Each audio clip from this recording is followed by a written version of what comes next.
Next அடுத்த relation என்ன பார்க்க போறோம் பாரு. Next we are going to find out the relation between torque and angular momentum. Relation between torque and angular momentum.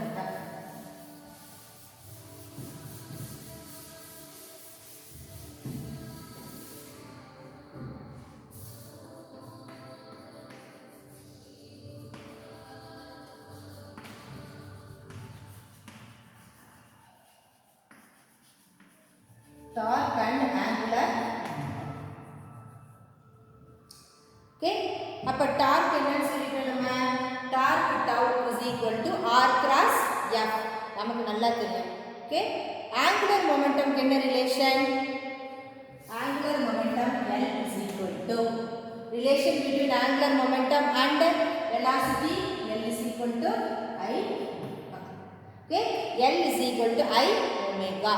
சரியா? இதை நீ எப்படி ஞாபகம் வச்சுக்கலாம்? P is equal to m into v இருக்குல ரிலேஷன். அப்ப P தான் லீனியர் மொமெண்டம், இது ஆங்குலர் மொமெண்டம். மாஸ் தான் மொமெண்டம் இனர்ஷியா. வெலாசிட்டி தான் இங்க ஆங்குலர் வெலாசிட்டி. அதனால இப்படி கம்பேர் பண்ணி நீ ஈக்குவேஷன்ஸை ஞாபகம் வச்சுக்கலாம். P னா என்னது? லீனியர் மொமெண்டம், இது ஆங்குலர் மொமெண்டம். மாஸ் தான் இனர்ஷியா. இது லீனியர் வெலாசிட்டி, இது ஆங்குலர் வெலாசிட்டி. சரியா? இப்போ இதை வச்சுக்கிட்டு இன்னொரு ரிலேஷன் நமக்கு தெரியும். Torque tau is equal to I alpha. இதை எப்படி ஞாபகம் வச்சுக்கலாம்? F is equal to ma. Force தான் torque, mass தான் I, a தான் alpha. Okay, ரெண்டு ரிலேஷனை யூஸ் பண்ணி நம்ம இப்போ we are going to find out the relation between torque and angular momentum. அப்ப இதுக்கு என்ன பண்ண போறோம்னு பாரு. Torque tau is equal to I into alpha எப்படி எழுதலாம்? d omega by alpha can be written as d omega divided by dt. Okay, acceleration is equal to dv by dt போடுவோம். இங்க d omega by dt. இப்போ இந்த I எங்க கொண்டு வர போறேன்? இப்போ torque tau is equal to d by dt of I omega. Torque tau is equal to d by dt of I omega. I omega என்ன டிரைவ் பண்ணி வச்சிருக்கோம்? L. இந்த equation 1. இதை 2 வச்சுக்கோம். From 1 L is equal to I omega. அப்ப torque tau is equal to d by dt of L அல்லது dl by dt. Okay, அப்ப relation between torque and angular momentum, torque with angular momentum. அப்ப torque tau is equal to dl by dt. இதுதான் relation. அப்ப இதுல சில cases இருக்கு நமக்கு. இது எப்படி ஞாபகம் வச்சுக்கலாம்? F is equal to dp by dt. அதை ஞாபகம் வச்சுக்கலாம். Force தான் torque, P தான் இங்க L. Now when external force is 0, external torque is 0. Torque 0 வந்தா என்ன ஆயிடும்? dl by dt will be equal to 0. அப்ப dl by dt 0 அப்படினு சொன்னா டிஃபரன்ஷியேஷன் எப்ப 0 ஆ இருக்கும்னா when L is a constant. Differentiation பண்ணும்போது நம்ம எதுக்கு 0 போடுறோம்? கான்ஸ்டன்ட் வேல்யூ வரலனா 0 போடுவோம். அப்ப டிஃபரன்ஷியேஷன் ஆஃப் a constant தான் 0. இப்ப ரிவர்ஸ்ல யோசிச்சு பாரு.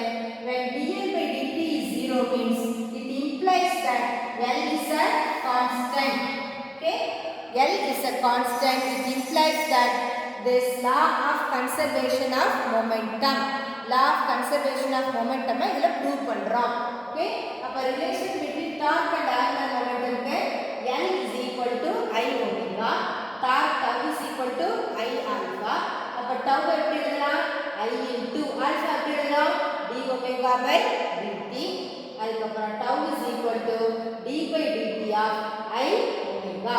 அதுக்கு அப்புறம் என்ன பண்ணப் போறோம்? I omega ங்கிறது என்ன? L. அதனால torque tau is equal to dl by dt. External torque 0 னா torque becomes 0, dl by dt is 0. Differentiation 0 ஆ இருக்கணும்னா constant differentiate பண்ணாதான் 0 வரும்.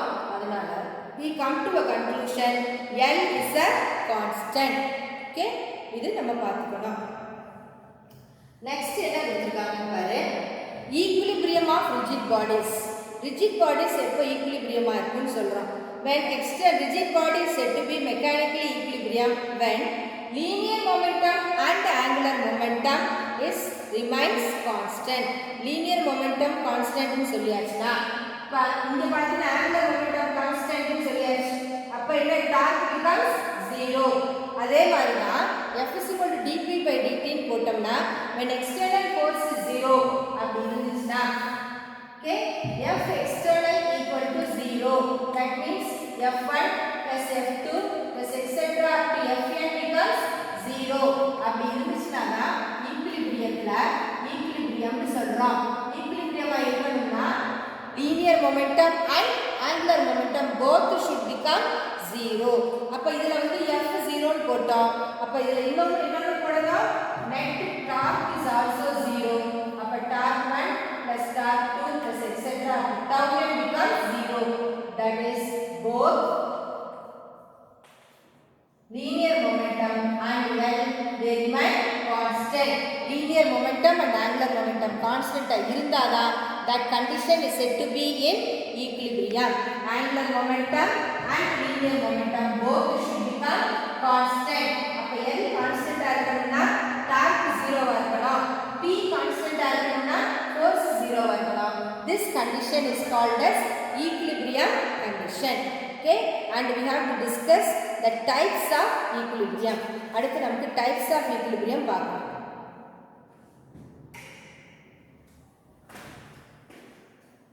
ஓகே, அப்போ இதுவரையும் பார்த்துட்டு நமக்கு பேலன்ஸ் உள்ளதை நெக்ஸ்ட் கிளாஸில் பார்ப்போம். Different types of equilibrium. Types of ஈக்குலிபிரியத்தில் நமக்கு டிரான்ஸ்லேஷனல் ஈக்குலிபிரியம் அண்ட் ரொட்டேஷனல் ஈக்குலிபிரியம்னா என்னென்னு பார்க்க போகிறோம். டிரான்ஸ்லேஷனல் ஈக்குலிபிரியத்தில் linear momentum is constant. Rotational ஈக்குலிபிரியமாக இருந்தால் ஆங்குலர் மொமெண்டம் இஸ் கான்ஸ்டன்ட். அதில் வந்து டிரான்ஸ்லேஷனில் நெட்டு ஃபோர்ஸ் இஸ் 0, ரொட்டேஷனல் ஈக்குலிபிரியத்தில் நெட்டு டார்க் இஸ் 0. இப்போ ட்ரான்ஸ்லேஷன்னா ஸ்ட்ரெயிட் லைன் மோஷனில் மொமெண்டமுக்கு பேர் லீனியர் மொமெண்டம். சர்க்குலர் மோஷனில் மொமெண்டம்ங்கிறது எதை நமக்கு மென்ஷன் பண்ணுறோம் இங்கே? Angular momentum. அதனால் angular momentum is a constant, அதில் linear momentum is a constant. இப்போ ட்ரான்ஸ்லேஷனல் மோஷன் ஈக்குலிபிரியத்தில் net force is 0, equivalent of force in circular motion என்னது? டார்க். அதனால தான் நெட்டு டார்க் இஸ் 0. ஓகே, அப்போ different types of equilibrium and its கண்டிஷன்ஸ்னு கேட்டாங்கன்னா first translational equilibrium, ரெண்டாவது rotational equilibrium. Linear momentum is constant, இதில் angular momentum is constant. அதில் net force is 0, இதில் வந்து நெட்டு டார்க் இஸ் 0. அதான் அந்த ரெண்டு பாயிண்ட்டும் ஈஸியாக நீ படிச்சுக்கலாம். இதில் வந்து ஒரு பெரிய டேபிளே இருக்குது, எத்தனை மார்க்கில் கேட்குறாங்கன்னு பார்த்துக்கணும். Which type of equilibrium mention பண்ணால் அதை எழுதணும். இல்லைனா ஜென்ரலாக 3 மார்க்ஸ்னால் ஒரு 4 பாயிண்ட் அப்படி எழுதினா போதும்.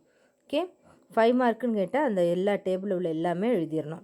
ஓகே, அப்போ ஃபஸ்ட்டு 2வும் நம்ம என்னென்னு சொல்லிட்டோம்? Translational equilibrium and rotational equilibrium. ட்ரான்ஸ்லேஷனாக உனக்கு நல்லா தெரியும், ஸ்ட்ரெயிட் லைன் மோஷன்னு தெரியும். ஸ்ட்ரெயிட் லைன் மோஷனில் எந்த மொமெண்டம் கான்ஸ்டண்ட்டாக இருக்கும்? Linear momentum. Momentum is constant means external force is 0ன்னு தான் மீனிங். ஓகே, அப்போ நெட்டு ஃபோர்ஸ் இஸ் 0. இதில் இது வந்து சர்க்குலர் மோஷனாக இருக்கனால ஆங்குலர் மொமெண்டம் இஸ் கான்ஸ்டன்ட். அப்போ இதில் எது நமக்கு 0வாக இருக்கும்? Net torque is 0. அதான் இந்த 2 பாயிண்ட். ஃபஸ்ட்டு 2 பாயிண்ட்டை மட்டும் நல்லா தரவாக படிச்சுக்கோ. இந்த 2 பாயிண்ட்டையும் எழுதிட்டினாலே போதும் உனக்கு. Okay, translational equilibrium and rotational equilibrium. அதுக்கப்புறம் வரப்போகிறது static, dynamic and stable equilibrium. Static, dynamic equilibrium அடுத்து 2 இருக்குது. ஸ்டாட்டிக்னு சொன்னாலே நேம்லேயே உனக்கு நல்லா தெரியுது, ஸ்டேஷ்னரியாக இருக்கும், அதான் ஸ்டாட்டிக் ஈக்குலிபிரியம். அப்போ ஸ்டேஷ்னரியாக இருந்துச்சுன்னா லீனியர் மொமெண்டம், ஆங்குலர் மொமெண்டம் எல்லாமே அதில் 0 ஆகிடும். நெட்டு ஃபோர்ஸும் டார்க்கும் 0. இப்போ இந்த 2 பாயிண்ட்டை அப்படியே சேர்த்து 3வது பாயிண்ட்டை எழுத வேண்டியதானே. ஓகே, ஃபஸ்ட்டு பாயிண்ட்டும் செகண்ட் பாயிண்ட்டையும் சேர்த்து எழுதிட்டின்னா அதுதான் ஸ்டாட்டிக் ஈக்குலிபிரியம். ஃபஸ்ட்டு வந்து ட்ரான்ஸ்லேஷனல் ஈக்குலிபிரியம், ரெண்டாவது ரொட்டேஷனல் ஈக்குலிபிரியம். இந்த ரெண்டையும் சேர்த்து மொத்தமாக எழுதுனீங்கன்னா அது 3வது point, that is static equilibrium. Okay, அப்போ ஸ்டாட்டிக்னால் ஸ்டேஷ்னரின்னு சொல்லியாச்சு. ஸ்டேஷ்னரியாக இருக்கும்போது linear momentum and angular momentum ரெண்டுமே இதில் என்ன ஆயிடுச்சு? Linear momentum and angular momentum கான்ஸ்டன்ட்டுன்னு சொல்கிறோம். அதில் வந்து எல்லாமே என்னன்னு சொல்லிட்டோம்? 0. அதே மாதிரி நெட்டு ஃபோர்ஸு, நெட்டு டார்க் ரெண்டுமே என்ன? 0. ஓகே, அதுதான் ஸ்டாட்டிக் ஈக்குலிபிரியம். அடுத்து ஸ்டாட்டிக் ஈக்குலிபிரியத்துக்கு அடுத்து என்ன இருக்குது? Dynamic equilibrium.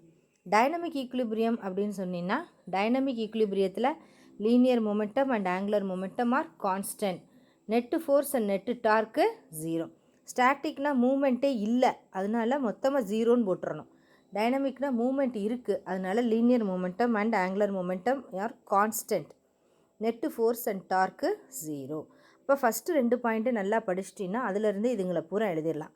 ஃபஸ்ட்டு பாயிண்ட் வந்து linear momentum constant, net force 0. அடுத்து ஆங்குலர் மொமெண்டம் கான்ஸ்டன்ட்டு, டார்க்கு 0. மூணாவது லீனியர் மொமெண்டம் ஆங்குலர் மொமெண்டம் எல்லாமே 0, ஃபோர்ஸும் 0, டார்க்கும் 0. அது ஸ்டாட்டிக் ஈக்குலிபிரியம். டைனமிக் ஈக்குலிபிரியமாக இருந்தால் என்ன பண்ணணும், ஃபஸ்ட்டு 2 பாயிண்ட்டை அப்படியே ஜாயின் பண்ணி எழுதிட வேண்டியதான். Linear momentum and angular momentum constant, net force and net torque 0 அப்படின்னு எழுதிட்டிங்கன்னா அது என்னது, டைனமிக் ஈக்குலிபிரியம். இப்போ ஃபஸ்ட்டு 2 பாயிண்ட்டும் தரவாக படிச்சுட்டிங்கன்னா 3வது பாயிண்டில் கான்ஸ்டன்ட்டுக்கு பதிலாக 0ன்னு போடணும். 4வது பாயிண்டில் அதை அப்படியே ஜாயின் பண்ணி எழுதிட வேண்டியதான். That is dynamic equilibrium. Okay, அப்போ 4 டைப் ஆஃப் ஈக்குலிபிரியம் இப்போ பார்த்தாச்சு. Translational, rotational, static and dynamic. ட்ரான்ஸ்லேஷனல்னால் linear momentum constant, net force 0. ரொட்டேஷ்னலாக இருந்துச்சுன்னா angular momentum constant, net torque 0. Static ஈக்குலிபிரியமாக இருந்துச்சுன்னா linear momentum and angular momentum are 0ன்னு போடணும், அது மட்டும். Net force torque 0. டைனமிக் ஈக்குலிபிரியமாக இருந்துச்சுன்னா லீனியர் மொமெண்டம் ஆங்குலர் மொமெண்டம் கான்ஸ்டன்ட்டுன்னு போடணும், net force and torque 0. Okay, இந்த 4 பாயிண்ட்டு நல்லா படிச்சுக்கிறேன். அதுக்கப்புறம் பார்த்தீங்கன்னா ஸ்டேபிள், அன்ஸ்டேபிள், நியூட்ரல் ஈக்குலிபிரியம். இது 3 தான் அடிக்கடி கேட்குறது. பர்பஸாக அவங்க வந்து மென்ஷன் பண்ணிட்டாங்கன்னா அந்தந்த ஈக்குலிபிரியத்தை தான் எழுதணும். Stable, unstable and neutral equilibrium. Stable அப்படின்னு சொன்னால் நம்ம வந்து எப்போவுமே அதில் நம்ம என்ன தான் அதனுடைய பொசிஷனை நம்ம சேஞ்ச் பண்ணாலும் it comes to is original position. The body comes back to equilibrium slightly disturbed or released. அப்போ என்னாகும், பாடி நம்ம அப்படியே அசைச்சு விட்டோம்னா பழைய பொசிஷனுக்கே வந்துருச்சுன்னா அதுக்கு பேர் ஸ்டேபிள் ஈக்குலிபிரியம். அதில் லீனியர் மொமெண்டமும் ஆங்குலர் மொமெண்டமும் 0வாக இருக்கான். Centre of mass of the body shifts slightly higher. Potential energy of the body is minimum and it increases if disturbed. அதுதான் ஸ்டேபிள் ஈக்குலிபிரியம். அப்போ ஸ்டேபிள் ஈக்குலிபிரியம்னா என்னன்னு சொல்லிட்டோம், linear momentum and angular momentum என்னவாக இருக்குது, 0. பாடி வந்து நம்ம என்ன தான் பண்ணாலும் பழைய நிலைமைக்கே வந்துடும், அதுதான் stable equilibrium. Centre of mass shifts slightly higher, potential energy minimum. Unstable ஈக்குலிபிரியம்னா லீனியர் ஆங்குலர் மொமெண்டம் 0. நம்ம டிஸ்டர்ப் பண்ண உடனே இது பழைய நிலைமைக்கு வரவே முடியாது, அப்படி இருந்தால் அன்ஸ்டேபிள் ஈக்குலிபிரியம். இதில் centre of mass shifts slightly lower, potential energy is not minimum and decreases if it is disturbed. Neutral ஈக்குலிபிரியம்னா பேர்லே தெரியுது, linear momentum angular momentum 0. Body remains at the same equilibrium if released or dispersed. Center of mass does not shift higher or lower. Potential energy remains the same even if it is disturbed. அப்போ disturb பண்ணாலும் potential energy சேமாக இருக்குது, அப்படி இருந்தால் அதுக்கு பேர் neutral equilibrium. Okay, அப்போ ஸ்டேபிள்னா linear momentum angular momentum 0 comes back to the original position. Centre of mass shifts is bit higher, potential energy is minimum and it increases if disturbed.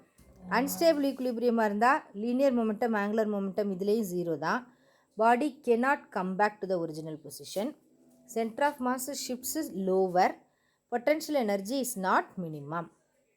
Neutral equilibrium இருந்துச்சுன்னா அதுலேயும் linear and angular momentum 0. Body remains at the same equilibrium if slightly disturbed or released. Center of mass of the body does not shift higher or lower. Potential energy remains the same even if it is disturbed. Okay, இதுதான் என்னது, stable, unstable, neutral equilibrium. இது 3. அப்போ இந்த எல்லா types of ஈக்குலிபிரியத்தில் first 2யும் படிச்சிட்டிங்கன்னா அதை அப்படியே வந்து static dynamic கொண்டு வந்து ஸ்டாட்டிக்கில் 0ன்னு போடணும், மீதிலாம் அப்படியே. டைனமிக்கில் ஃபஸ்ட்டு 2யும் அப்படியே காப்பி பண்ண வேண்டியதான். ஸ்டேபிள், அன்ஸ்டேபிள், நியூட்ரலில் ஃபஸ்ட்டு பாயிண்ட் ஒரே மாதிரி தான், linear momentum angular momentum 0, linear momentum angular momentum 0. First point 3லேயும் சேம் தான். Potential energy minimum not minimum same, இந்த 2வது பாயிண்ட்டாக வச்சுக்கோ. Comes back to the original position, does not come back, இதில் ஒன்றும் ஆகாது. அதில் சென்டர் ஆஃப் மாஸ் ஹையர், இதில் லோவர், இதில் ஒன்றுமே ஆகாது அப்படின்னு கம்பேர் பண்ணி படிச்சுக்கணும். ரொம்ப ஈஸி தான், அடிக்கடி கேட்குற 5 mark question. Different types of equilibrium, example and its கண்டிஷன்ஸ்னு கேட்பாங்க. அப்போ மென்ஷன் பண்ணால் இது 3 எழுதணும், இல்லாட்டா மொத்தத்தை அப்படியே எழுத வேண்டியதான். ஓகே. இப்போ டைப்ஸ் ஆஃப் ஈக்குலிபிரியம்ங்கிறது வெரி வெரி இம்பார்ட்டன்ட் கொஸ்டின். இப்போ இந்த டேபிளில் ஃபுல்லாக தரவாக படிச்சுக்கோ, கம்பேர் பண்ணிக்க. ஓகே. கம்பேர் பண்ணும்போது லீனியர், ஆங்குலர் மொமெண்டம் இது எல்லாமே 0 அப்படிங்கிறதெல்லாம் மறந்துடாத. ஓகே. கான்ஸ்டன்ட் உள்ள இடத்துல மட்டும் கான்ஸ்டன்ட், அதாவது ரொட்டேஷ்னல், அதுக்கப்புறம் ட்ரான்ஸ்லேஷ்னல் அண்டு டைனமிக் ஈக்குலிபிரியம் 3ல் மட்டும்தான் கான்ஸ்டன்ட். மீது எல்லாத்துலேயுமே linear and angular momentum is 0. அதுதான் கண்டிஷன். ஓகே. அப்போ அதை பார்த்துக்கிறியா? இது வெரி வெரி இம்பார்ட்டன்ட் கொஸ்டின். அதை பார்த்துக்கா, இதை நிச்சயமாக கேட்பாங்க. அடுத்த டாப்பிக்கு போகிறோம். Next topic is couple. Couple அப்படின்னா என்னன்னு பார்க்கணும். ஓகே. இங்கே நம்ம ஒரு யூனிஃபார்ம் ராட் ஏபி எடுத்திருக்கோம். And its centre of mass is the mid point C. அப்போ 2 ஃபோர்ஸஸ் வந்து இதில் equal in magnitude and opposite in direction. அப்போ ஆப்போசிட் இன் டைரக்ஷனாக இருக்கிறதுனால ஃபோர்ஸஸ் ஈக்குவலாக இருக்கனால டிரான்ஸ்லேஷனல் மோஷனே இருக்காது. ஏ நோக்கியோ பியை நோக்கியோ நகர முடியாது. ஆனால் அது என்ன பண்ணும், ஏ கீழேயும் பி மேலேயும் இருக்கிறனால அது ரொட்டேஷ்னல் மோஷனுக்கு போயிடும். அப்போ ரொட்டேஷ்னல் மோஷனுக்கு போயிடுச்சுன்னா மொமெண்ட் ஆஃப் த ஃபோர்ஸை தான் நம்ம கன்சிடர் பண்ணணும். we have to consider the moment of the force. Moment of the force applied at the end A with respect to the center of point C produces an anti-clockwise rotation. Similarly, moment of the force applied at B produces an anti-clockwise rotation. அப்போ moments of both the forces some sense of rotation of the rod இருக்கிறனால even though the rod is in translational equilibrium இருக்கு. Okay. அப்போ அதை தான் நம்ம கப்புள்னு சொல்கிறோம். கப்புள்னா சென்டர் ஆஃப் மாஸ் மிட் பாயிண்டில் வச்சுட்டு 2 forces are equal but opposite in டைரக்ஷனாக இருந்தால் that is called as a couple. As a result turning effect is produced. இந்த ஸ்டியரிங்கில் பார்த்தா தெரியும். அப்போ ஸ்டியரிங்கில் வந்து லெஃப்ட் ஹேண்டு கீழேயும் ரைட் ஹேண்டு மேலேயும் போகும். அப்போ இதுதான் நம்ம ஒரு கப்புள்னு சொல்கிறோம். Okay. Couple means we are having 2 forces. Translational motion is 0 because they are equal and it is moving in the anti-clockwise direction. அதனால இந்த ஒரு சைடு கீழே இன்னொரு சைடு மேலே போகுது. This is called as a couple. Okay. அப்போ couple means a pair of forces which are equal in magnitude but opposite in direction, but they are separated by perpendicular distance. அதில் line of action should not coincide. அப்படி இருந்தால் தான் turning effect இருக்கும். அப்படி இருந்தால் it is called as a couple. Okay. அப்போ கப்புள்னா என்ன? 2 ஈக்குவல் அண்ட் ஆப்போசிட் ஃபோர்ஸஸ். அது எப்படி இருக்குது? Opposite in direction, perpendicular distance இருக்குது, they do not coincide and produces a turning effect. அப்படி இருந்தால் it is called as a couple. Okay. அப்போ அதை தான் இங்கே காமிச்சிருக்காங்க. அதோட எக்ஸாம்பிள் தான் இந்த ஸ்டியரிங். அந்த ஸ்டியரிங்கில் பார்த்தீங்கன்னா லெஃப்ட் சைடு வளைக்கிறோம், ரைட் சைடு வளைக்கிறோம். அப்போ இதில் டிரான்ஸ்லேஷனல் மோஷன் இருக்காது. It is having only rotational motion. அப்போ ஒன்லி ரொட்டேஷ்னல் மோஷனாக இருக்கிறதுனால this is called as a turning effect. Turning effect of the couple. Okay. Turning effect is called as a couple. Okay. அப்போ இதை எப்படி நம்ம define பண்ண போகிறோம்? A pair of forces. Pair of ஃபோர்ஸஸ்னால் ஏபியில் இருக்க 2 ஃபோர்ஸும் and they are equal in magnitude. ரெண்டும் மேக்னிடியூடு சேம். எஃப்னு தான் கொடுத்துருக்கு. Opposite in direction. ஆரோ மார்க்கை பார்த்தீங்கன்னா தெரியும். Opposite in direction and separated by perpendicular distance. ரெண்டுக்கும் இடையில டிஸ்டன்ஸ் இருக்குது, அதுதான் perpendicular distance. Lines of actions do not coincide. இப்போ இது வந்து ஒரு டைரக்ஷனில் போது, இது கீழே வருது. அப்போ அது ரெண்டுமே கோயின்சைட் ஆகாது. As a result it produces a turning effect and this turning effect is called as a couple. Okay. There are cases in which the 2 forces may not cancel each other, but 2 forces are not equal or the direction of the forces is not exactly opposite, then the body will have both translational as well as rotational motion. அப்படின்னா என்ன meaning? 2 force ஈக்குவலாக இருக்கிறனால தான் cancel ஆகிடுது. ஏதாவது ஒரு force கிரேட்டராக இருந்தால் greater ஃபோர்ஸோட டைரக்ஷனில் மூவ்மெண்ட் இருக்கும். அப்போ ஸ்ட்ரெயிட் லைன் மோஷனும் இருக்கும் and also there will be rotational motion. அதுதான் டிரான்ஸ்லேஷ்னல் அஸ் வெல் அஸ் ரொட்டேஷ்னல்னு சொல்கிறாங்க. ஸ்ட்ரெயிட் லைன் மோஷனை தான் டிரான்ஸ்லேஷ்னல்னு சொல்கிறோம். சுற்றி வரத ரொட்டேஷ்னல் மோஷன். ஓகே. அப்போ கப்புள்னா என்னன்னு தெரியுதா? A pair of forces which are equal in magnitude but opposite in direction. They are separated by distance. That is called as a couple. Okay. அப்போ இந்த கப்புளை வச்சு நம்ம இனிமேல் டிரைவ் பண்ண போகிறோம். இப்போ இந்த கப்புள்னா என்னென்னு டெஃபினிஷனை பார்த்துக்கணும். டயக்ராம் வரையணும். அந்த டயக்ராமில் வந்து ஆரோ மார்க்கு ஒரு force acting down, another force acting up, அது மறந்துடக்கூடாது. ஓகே, அப்படி போடணும். அப்போ தான் நமக்கு டிஃபைன் பண்ணும்போது கரெக்டாக இருக்கும். அடுத்து பிரின்சிபிள் ஆஃப் மூமெண்ட்ஸ்ன்னு சொல்கிறாங்க. பிரின்சிபிள் ஆஃப் மூமெண்ட்ஸ்னால் இங்கே நம்ம என்ன பண்ண போகிறோம்? we are considering two forces F1 and F2. இப்போ நான் the two forces are acting in both the directions. அப்போ சென்டரில் நம்ம சென்டரில் ஒரு பாயிண்ட் எடுத்திருக்கோம், அந்த பாயிண்ட் N.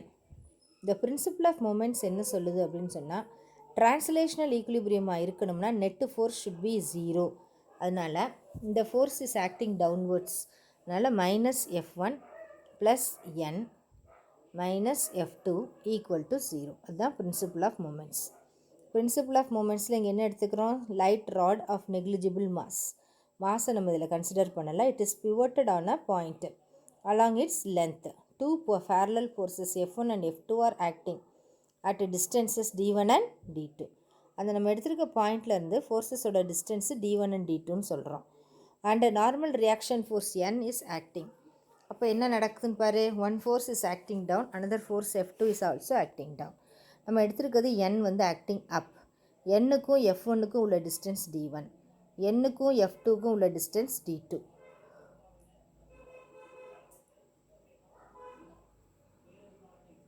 இதில் பார்த்தீங்கன்னா டிரான்ஸ்லேஷனல் அண்ட் ரொட்டேஷனல் ஈக்குலிபிரியம் இருக்குது. Both the net force and torque must be 0. Net force and torque இதில் 0. அப்போ ஃபோர்ஸ் 0 அப்படின்னா நெட்டு ஃபோர்ஸை கண்டுபிடிக்கணும். Force F1 acting down, F2 acting down, அதனால் minus F1 minus F2. Force N is acting up, அதனால் அதுக்கு plus. அப்போ minus F1 plus F plus N minus F2 equal to 0 or N is equal to F1 plus F2. Rotational மோஷனாக இருந்துச்சுன்னா torque 0வாக இருக்கணும். Torque 0னா டார்க்குனா என்ன? Force into displacement. அப்போ ஃபோர்ஸ் என்ன? F1. அதோட டிஸ்பிளேஸ்மெண்ட் என்ன? D1. அதனால் F1 into D1 that minus F2 into D2 is equal to 0 or D1 F1 is equal to D2 F2. Okay, அப்போ இதில் D1 F1 is equal to D2 F2. This is called as principle of moments. அப்போ இது வந்து ஒரு beam balance மாதிரி இருக்குது நம்ம weight கண்டுபிடிக்கிறதுக்கு. when D1 is equal to D2, F1 will be equal to F2. Or in other words, we can write it as F1 by F2 is equal to D2 by D1. இந்த டெரிவேஷனே நம்ம பண்ணிக்கலாம். F1 வந்து லோடாக இருந்துச்சுன்னா F2 will be our effort. அப்போ advantage என்னது? D1 is less than D2. It implies that F1 is greater than F2. அப்போ நம்ம large லோடை நம்ம ஸ்மால் எஃபர்ட்டில் நம்மளால் லிஃப்ட் பண்ண முடியும். The ratio D2 by D1 is called as the mechanical advantage of simple lever. Okay, அந்த பிவோட்டட் பாயிண்ட்டை தான் ஃபல்க்ரம்னு சொல்கிறோம். இப்போ மெக்கானிக்கல் அட்வான்டேஜ் இதில் என்னவா? D2 divided by D1. இதை வச்சு தான் சிம்பிள் மெஷின்ஸு இது எல்லாத்தையும் நம்ம இந்த மாதிரி இதை வச்சு தான் நம்ம சிம்பிள் மெஷின்ஸ் எல்லாம் ஆப்ரேட் பண்ணிகிட்ருக்கோம். ஓகே, அப்போ இதோட பிரின்சிபிள் என்ன? Principle of moments. Principle of மூமெண்ட்ஸில் net translational force is 0, net rotational force is 0. First translational ஃபோர்ஸை கேல்குலேட் பண்ண minus N1 minus F1 plus Nன்னு போடுறோம். ஓகே, அடுத்து centre of gravity. Center of gravity means it is the point where the total weight of the object is said to be concentrated. Center of gravity na it is the point at which the entire weight of the object is said to be concentrated with irrespective of the position and orientation of the body. Okay, amma center of mass na mass is said to be concentrated nu sonna, gravity na weight is said to be concentrated. அப்போ இதில் பார்த்தீங்கன்னா அந்த வெயிட்டை நம்ம concentrate பண்ணுறதுக்கு determination of by மேல் plane lamina. Irregular ஷேப்பாக இருந்தால் அதை வந்து ஒரு இதில் அப்படியே கட்டையை தொங்க விட்டுட்டு எல்லா சைடும் நம்ம திருப்பி 3 பாயிண்ட் போட்டிருக்கோம்ல PQR, அதில் வந்து அந்த ஆணியில் தொங்க விட்டுட்டு நம்ம அதுக்கு 3க்குமே என்ன பண்ணுறோம்? டயாமீட்டர் வரைகிறோம். அது 3 மீட் பண்ணுற பாயிண்ட் எதுவோ அதுதான் centre of gravity. Okay, 3 meet பண்ணுற பாயிண்ட் தான் என்னது? Centre of gravity. அப்போ சென்டர் ஆஃப் கிராவிட்டி வந்து இர்ரெகுலர், இப்போ ரெகுலர் ஷேப்பாக இருந்துச்சு சர்க்கிளாக இருந்தால் டயக்னல் மீட் பண்ணுற இடம் சொல்லிடலாம். இர்ரெகுலராக இருக்கனால நம்ம என்ன செய்யணும்? ஒரு ஆணியில் தொங்க விட்டுட்டு we have to draw diagonals, அந்த மாதிரி டயாமீட்டர்ஸாக டிஃப்ரெண்ட் டைரக்ஷன்ஸ்லேருந்து வரையணும். அது எல்லாமே மீட் பண்ணுற ஒரு பாயிண்ட் தான் centre of gravity. Okay, suspend the lamina from different points. இதில் எத்தனை பாயிண்ட் PQRனு கொடுத்துருக்கு? PP dash, QQ dash, RR dash மூணு லைன் வரைகிறோம். அது மூணுமே they are passing at a through a point. அந்த பாயிண்ட்டுக்கு பேர் தான் என்னது? Centre of gravity. இப்போ reaction force acting at the point of suspension and gravitational force acting at the centre of gravity cancel each other and the torques caused by them also cancel each other. இது எல்லாமே cancel ஆகிறதுனால தான் நமக்கு we are getting the center of gravity. Okay, அப்போ centre of gravity of irregular ஷேப்பாக இருந்தால் it is pivoted into 3 different இங்கே 3 கொடுத்துருக்கோம். அது மூணுக்கும் லைன் வரைகிறோம். மூணு மீட் பண்ணுற பாயிண்ட் எதுவோ அதுதான் centre of gravity. Next bending of cyclist in a curve. இப்போ இந்த நம்ம இங்கே என்ன செய்ய போகிறோம்? ஒரு cyclist is negotiating a circular level road. Level ரோட்னா பேங்கிங் இல்லாமல் இருக்கிறது. அப்போ சைக்கிளில் போகும்போது இந்த மாதிரி கர்வு வரும்போது ஆட்டோமேட்டிக்காக நம்ம உள்நோக்கி சாய்வோம். பெண்டிங், அதுக்கு பேர் தான் பெண்டிங்னு சொல்கிறோம். அப்போ இதில் பார்த்தீங்கன்னா சைக்கிள் அண்ட் சைக்கிளிஸ்ட் ரெண்டையும் சேர்த்து it is considered as one system and with a மாசியம். சென்டர் ஆஃப் கிராவிட்டி வந்து C and it goes in the circle of radius R with the center O. இப்போ we are choosing a line OC along x-axis and the vertical line through O as z-axis. Okay, அப்போ இதில் வந்து நம்ம என்ன பண்ணுறோம்? நம்ம எடுத்துருக்கிறதுல cyclist bend ஆகுறாங்க. அப்போ what are the forces acting இதில் இந்த சிஸ்டத்தில்? கிராவிடேஷனல் ஃபோர்ஸ் mg, அதுக்கப்புறம் normal force n, frictional force f and centrifugal force mv²/r. System வந்து ஈக்குலிபிரியத்தில் இருக்கிறனால இந்த rotational frame of reference external force and net external torque must be equal to 0. ஈக்குலிபிரியத்தில் இருக்கிறதுனால net force and net torque must be equal to 0. அப்போ net டார்க்கும் net ஃபோர்ஸும் 0வாக இருக்குது அப்படின்னு consider பண்ணிவிட்டு we are going to derive it. Okay, அந்த டெரிவேஷனை இப்போ பார்க்க போகிறோம். Next, we are going to see about bending of cyclist in curves. When a cyclist is bending in a curve, what happens? It is bending of cyclist in curves. Okay? Appo bending of cyclist in curves. Bending of cyclist in curves. Okay, when a person is going in a cycle, he is bending in a curve. While he is bending, 4 forces are acting on his system. He is bending in the opposite towards the circle. So the gravitational force mg is acting. The first force is gravitational force.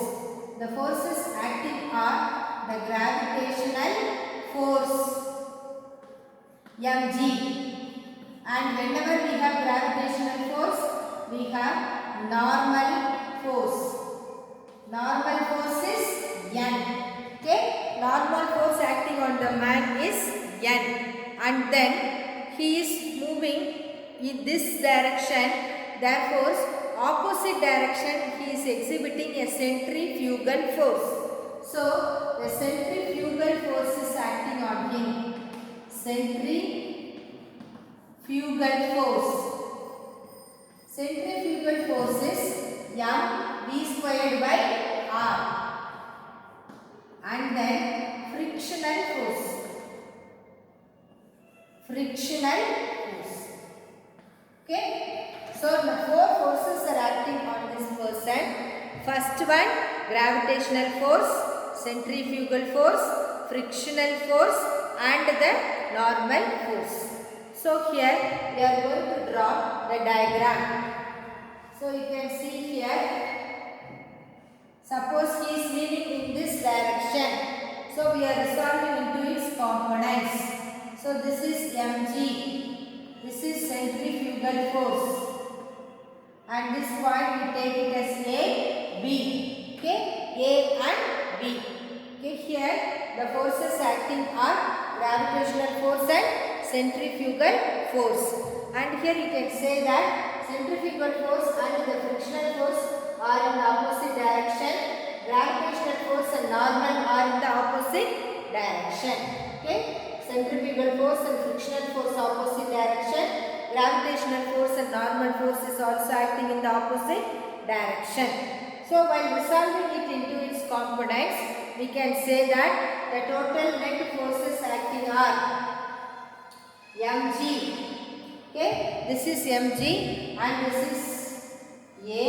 Notation we will write it as a b and therefore this is considered as c. This is theta. Okay, mg into ab. This is the force acting downwards. So the perpendicular component is ab and in the opposite side, therefore a minus mg into ab plus.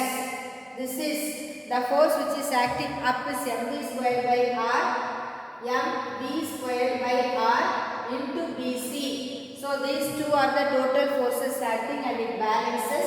So it can be written as 0. Now mg into ab is equal to mv squared by r into bc. Okay. Now we have to find out values for ab and bc. So you consider the triangle ABC. In this triangle ABC, you take the triangle ABC and find out sin theta. Triangle ABC, you find out sin theta. This is extended. If you extend it, this is 90 degrees. So what will be sin theta? AB divided by AC. And find out cos theta. And you have to find out cos theta in the same triangle, that is BC divided by AC. Okay, or you can write AB is equal to AC sin theta, BC is equal to AC cos theta. Therefore, this is mg into AC sin theta, that is equal to mv squared by r into AC cos theta. So you can AC gets cancelled, 1 m gets cancelled, and you are getting g sin theta is equal to v squared. Bring this cos here, cos theta.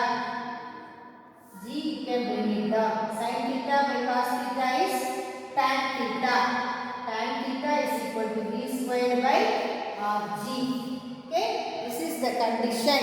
Or theta can be written as tan inverse of v squared by rg.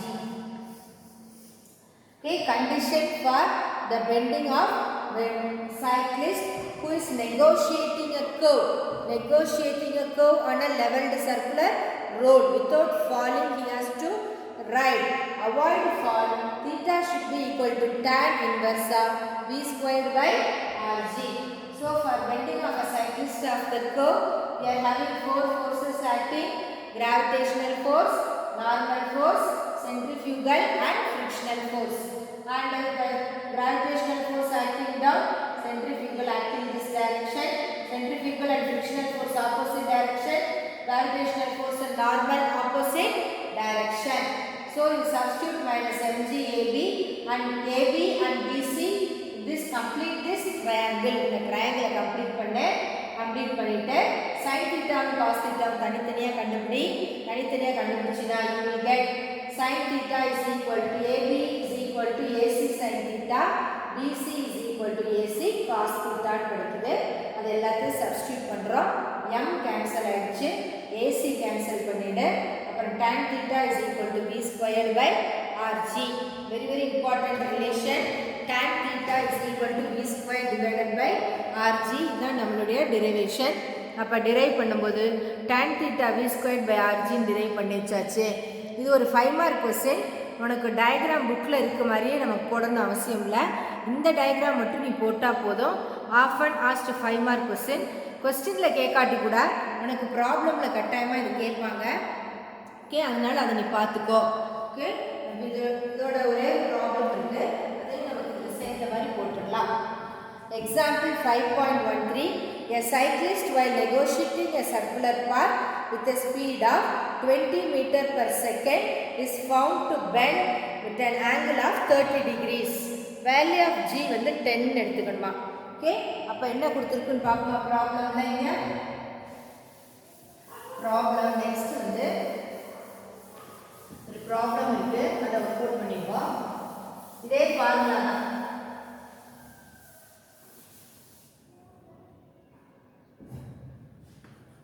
Example 5.13. Okay, example 5.13. அதோட page number பார்த்துக்க, page number 233.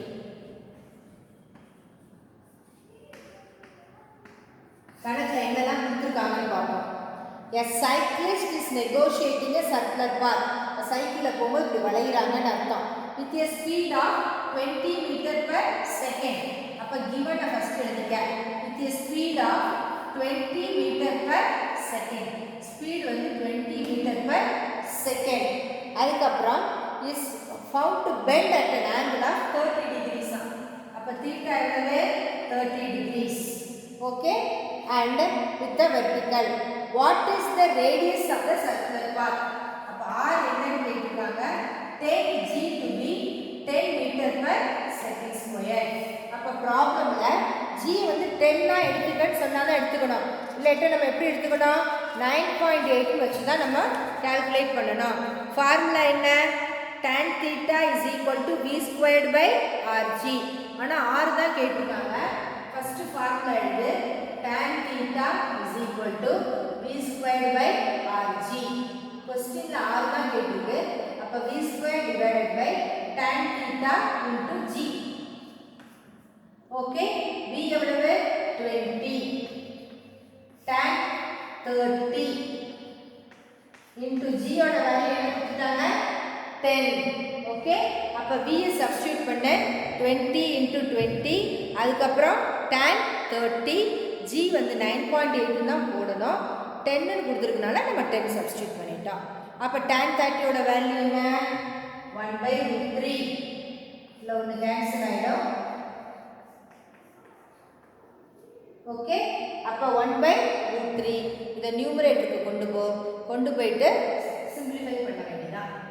அப்ப r is equal to 40 into √3. √3 ஓட value என்ன 1.732. √3 ஓட value 1.732. இது எல்லாத்தையும் multiply பண்ண, ரெண்டையும் மல்டிப்ளை பண்ண என்ன வருது பாருமா.